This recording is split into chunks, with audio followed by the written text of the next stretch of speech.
All right, welcome back, guys. Okay, so today we're going to go ahead and continue on with exploring our rights and citizenship. And that brings us to our next book. This is Ida B. Wells' Let the Truth Be Told. Okay, so this is a biography in this text set, and it's written by Walter Dean Myers. You may have read some other books by Walter. Um, if so, you might already kind of know how he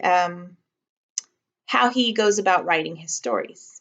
Okay, so Walter Dean Myers wrote in many different genres, but always focuses on the experiences of African Americans.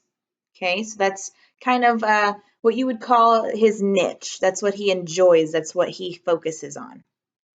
The subject of this biography is a writer and civil rights activist named Ida B. Wells. And obviously it's called Ida B. Wells, Let the Truth Be Told. So what do you think the subtitle might mean right here? This subtitle, Let the Truth Be Told. What do you think that might mean? You know, we've heard a lot of stories about segregation here recently, so I feel like we might have a connection there. But let's read and find out. Okay? All right.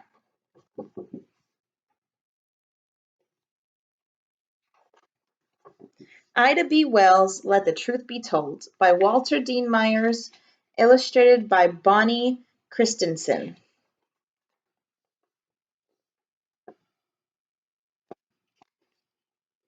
Ida B. Wells was born on the 16th of July, 1862, in Holly Springs, Mississippi. The first child of James Wells and his wife, Elizabeth, was beautiful, bright-eyed, and healthy. Still, there was much to worry about. James Wells, although a skilled carpenter, was legally a slave, and so was his wife. 3 years later, the Constitution of the United States was changed. The 13th Amendment made slavery illegal. All the Black people of Holly Springs were now free. It's a huge day in history, wasn't it? Okay. Over the next few years, young Ida was joined by 3 brothers and 3 sisters. The Wells children were taught to be responsible for one another and the family home. Each child had chores to do around the house. When the Methodists started a school in Holly Springs, James Wells made sure that his children attended. Our job was to go to school and learn all we could, Ida would say later. My mother went along to school with us until she learned to read the Bible. After that, she visited the school regularly to see how we were getting along. This says, from the Crusade for Justice, the autobiography of Ida B. Wells. So this quote in red is letting us know down here that this quote came from a different book, a different source. Okay. So let's see.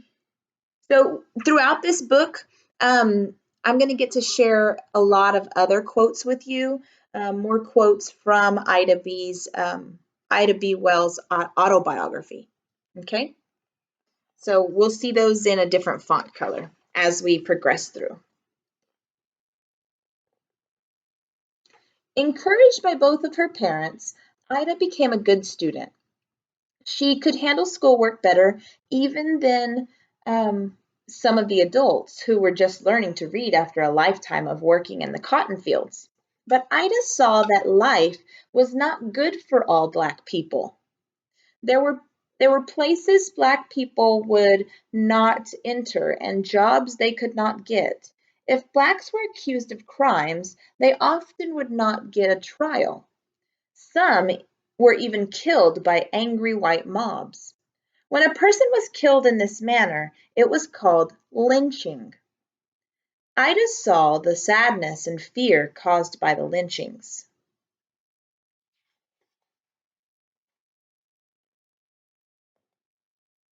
In 1877, 16-year-old Ida was visiting her grandmother in another part of Mississippi when she learned that yellow fever had struck Holly Springs. Both of Ida's parents and her youngest brother died. Oh man. Heartbroken, Ida returned home. She listened as the family's neighbors and friends talked about what they could do to help raise the Wells children. That won't be necessary. Ida stood up as tall as her 5 feet allowed. I can take care of my family. It wouldn't be easy, Ida knew. They could live in the house that her parents had owned and would have the small savings that James Wells had carefully put aside. Ida decided to take a test to become a teacher. She had no experience teaching, but she had helped her sisters and brothers with their lessons. After passing the test, Ida taught in a small town 6 miles away from Holly Springs. A friend of the family agreed to keep the smaller children while Ida worked. Wow, you guys, she's only 16 years old at this time that all of this has happened to her. And she, like in this moment, what I'm realizing while I'm reading this is that she rose above the situation. She didn't let it hold her back. So, what kind of person was Ida? What evidence do you see in the book so far to support your opinion? What kind of person is she? Describe that whenever you type it in your document. I could say a lot of stuff about her already, and it's a lot of positive for sure. All right, here's another photo. Ida taught during the week and came home on weekends to do the washing and ironing for her brothers and sisters. Each Sunday night, Ida would ride back to the country school um, on an old mule. She worked in small schools around Holly Springs for 2.5 years. Ida's aunt, Fanny, lived in Memphis, Tennessee, 43 miles north of Holly Springs. There were more teaching opportunities there, and in 1881, Ida, now 19, moved to Memphis with two of her sisters. Teaching was just as hard there. Ida had to travel by train to get to her job. She often used the time on the train to read or write letters. She read newspapers and whatever books she could find. She also began to keep a diary.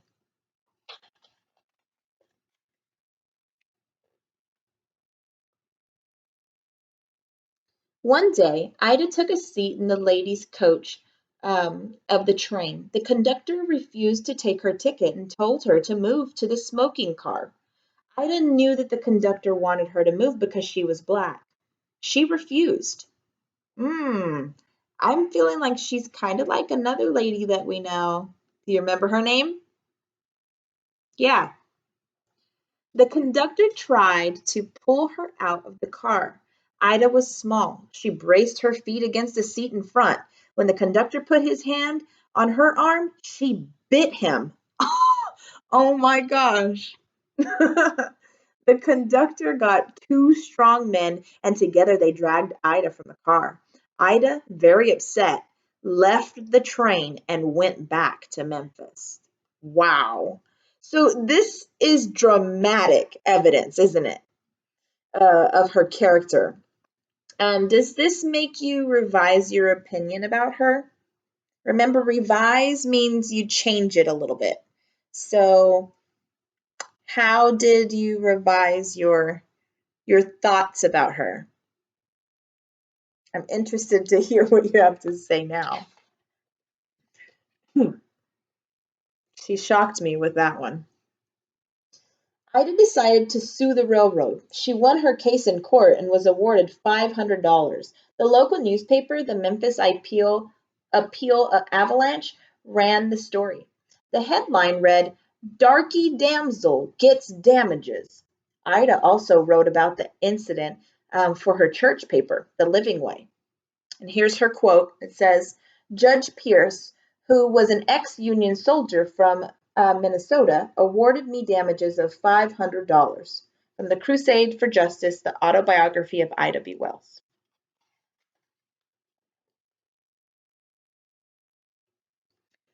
Later, the court's decision was reversed, and Ida did not receive the money she had won in court. But she did see how people reacted to the article she had written. Ida continued to write for her church paper, and soon Black newspapers around the country began to carry her essays. She wrote under the name of Iola and was called the Princess of the Press. T. Thomas Fortune, the noted New York publisher of the New York Age, wrote, "She has become famous as one of the few of our women who handle a goose quill with diamond point as easily as any man in the newspaper work. If Iola were a man, she would be a humming independent in politics. She has plenty of nerve and is as sharp as a steel trap." By 1889, Ida had stopped teaching and wrote full time. She even became a part owner of a newspaper called Free Speech and Headlight. In August 1892, both her sharp pen and her nerve would be put to the test. Huh. Why do you think Ida wrote under a pen name?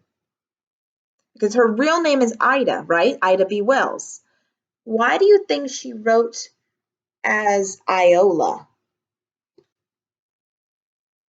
Hmm. Let's move on. The People's Grocery Store was owned by three of Ida's friends.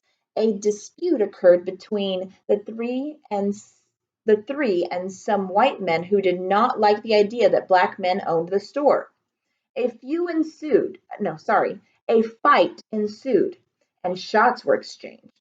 The next morning, hundreds of black men were arrested, including Ida's friends.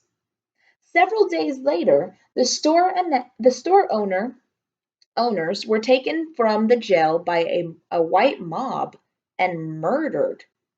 Ida was filled with grief and anger. She knew that the deaths of black men were often ignored. Longing for justice, Ida turned to the only weapon she had, her writing. In her articles for Free Speech and Headlight, Ida urged the black people of Memphis to leave town or stop supporting white businesses or riding the white-owned streetcar line. Ida Wells had organized one of the first economic boycotts. She was threatened, and her friends feared for their life. When Ida left town to visit New York, her office was invaded by hoodlums and destroyed. Golly. This is another one of her quotes. "This is what opened my eyes to what lynching really was, an excuse to get rid of Negroes who were uh, acquiring wealth and property." From the Crusade for Justice, the autobiography of Ida B. Wells.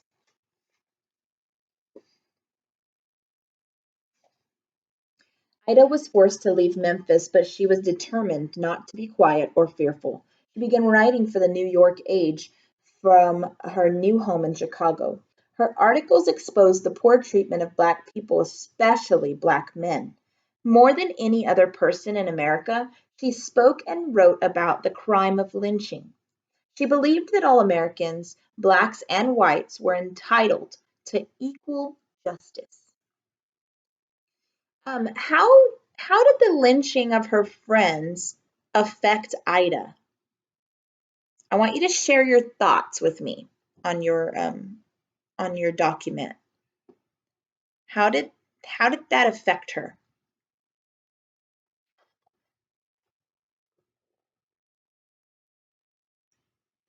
In 1893, she published a book on lynching titled The Red Record. Her good friend Frederick Douglass wrote an introduction to the book. "Dear Miss Wells, Brave woman, you have done your people and mine a service which can neither be weighed or nor measured. Ida was invited to speak in England and Scotland. She spoke with eloquence and passion about the unfair treatment of black men. Here's her quote. In the past 10 years, over 1,000 black men and women and children have met this violent death at the hands of a white mob, and the rest of America has remained silent. Letter from Ida B. Wells to the editor of Birmingham in England, the Daily Post, published May 16th of 1893, from the Crusade for Justice, the autobiography of Ida B. Wells. This is Jane Addams, and this is Susan B. Anthony in the photos. In June 1895, Ida B. Wells married Ferdinand Lee Barnett, an attorney and newspaper publisher. Susan B. Anthony, who fought so hard for women's rights, worried that Ida would give up her life as a crusader for justice. Ida replied, Miss Anthony, don't you believe in women getting married? She said, Oh, yes, but not women like you who had a special call for special work. I know of no one in this country better fitted to do the work you had in hand than yourself. Although she was raising her own family, Ida Wells did not abandon her role as a fighter. In 1900, the Chicago Tribune ran a series of articles recommending school segregation. Ida asked for help from another brave warrior in the fight for social equality, Jane Addams, right there. Miss Addams brought together a group of influential white business people to hear Ida plead her case. Ida Wells convinced them to help keep Chicago schools open for all children.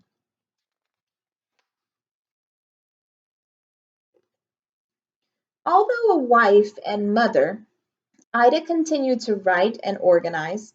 In 1909, she was one of the major speakers and organizers of the group that would eventually call itself the National Association for the Advancement of Colored People. Ida Wells understood that among African Americans, there were important differences. Those who were powerful and doing well often weren't willing to make a commitment to help the poorest among them. They wanted to be respectable. Ida Wells also wanted to be respectable, but felt it was her duty to fight for justice.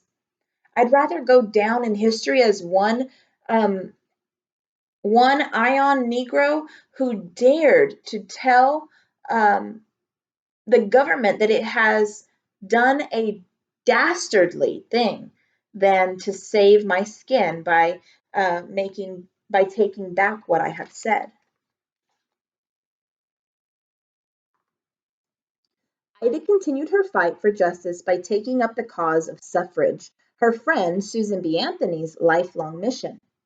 After talking to Anthony about voting rights, Ida was convinced that women's suffrage was critical to the political change for Black women. In 1913, Ida created the Alpha Suffrage Club. It was the first voting organization for Black women in the state of Illinois. At Woodrow Wilson's presidential inauguration in 1913, Ida and 5,000 other women marched for the right to vote. When white suffragists asked Ida to march in the separate colored section, Ida sternly refused. It took several more years of hard work by Ida and many others, but women finally won the right to vote in 1920.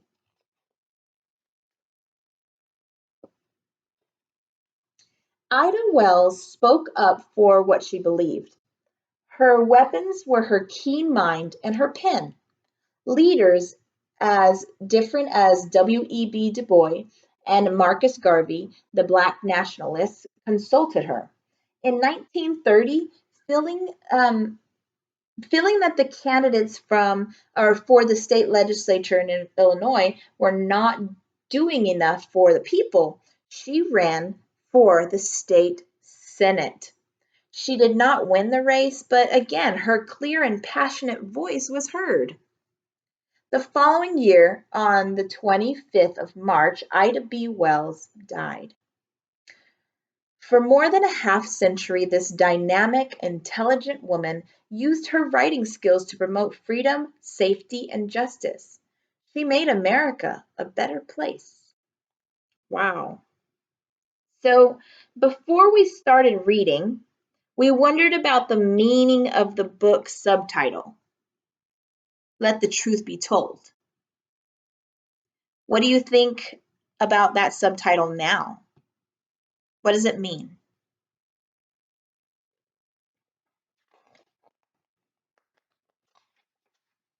All right, and then it kind of just gives us a timeline of pretty much everything that it already told us in the book. And then there are some quotes. I'll just kind of put them on the screen, and if you'd like to read them, you can pause at this time to read those. And that is the end of the story, you guys. Wow, that was such a good book. So let's see. On 33, let's see, 31, 32, 33. On 33, the author refers to Ida's writing as her weapon. Right in here it says that. What do you think that means? That writing was her weapon? And what is the author's message in saying it that way? All right, guys, that's all I have for you today. I hope you enjoyed this book about Ida B. Wells. Remember, we are talking about exploring our rights and citizenship. As American citizens, we have the right to speak up when we feel a certain way about something. So just remember, you have a voice, and it's important too. All right, guys, I'll see you later. Bye.